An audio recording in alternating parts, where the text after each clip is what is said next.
বাপ রে, এই যে দেখছি পেতনি।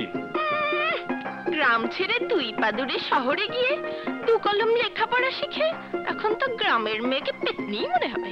শুনলি শামীম, শুনলি? বিয়ে পাশ করে ফেলেছি আর পেতনি বলে কিনা 2 কলম লেখাপড়া শিখেছি। হ্যাঁ, কি পাস? বিয়ে। কি বিয়ে? বিয়ে বিয়ে? তা বউ কোথায়? বউ? দাঁড়া, বউ দেখাচ্ছি তোকে। দাঁড়া দাঁড়া।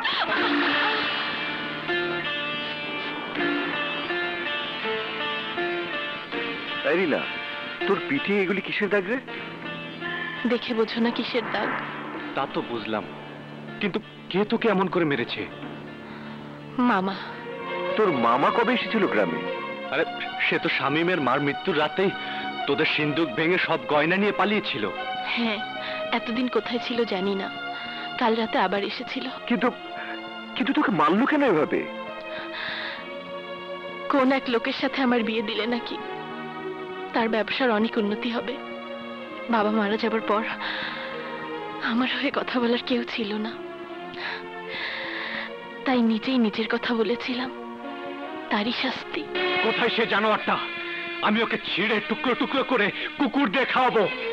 ভোর হবার আগেই চলে গেছে, বলে গেছে আবার আসবে। মাসুদ, তুই এখানে দাঁড়িয়ে মেজাজ গরম করছিস, আর ওদিকে মা রেজাল্ট জানার জন্য বসে আছে। যা, জলদি যা, রিনার সাথে আমার একটু কথা আছে। আমি আসছি। কথা আছে? হ্যাঁ, ঠিক আছে, যাচ্ছি। রিনা, তোর সৎ মা তো তোর ভালো চায় না, তাই তাকে তোর গার্জিয়ানও বলা যায় না। তুই বড় হয়েছিস, তোর ইচ্ছে মতো যদি কিছু করিস, বাধা দেবার অধিকার তো কারণ নেই। তাহলে কি করব? বিয়ে। তোর মামা জোর করে কিছু করার আগেই, অবশ্য তোর যদি অমত না থাকে। বিয়ে পাশ তো হয়ে গেছে, এখন বিয়ে হলেও এমএ পড়তে বাধা হবে না। শোন, আমি তাহলে মাসুদকে বলি। আরে মাসুদ, মাসুদ এক বাবার এক ছেলে, বাবার সব সম্পত্তি ওর। তুই সুখে শান্তিতেই থাকবি। কাল এখানে আসিস, আমি মাসুদকে পাঠাবো। আসবি তো?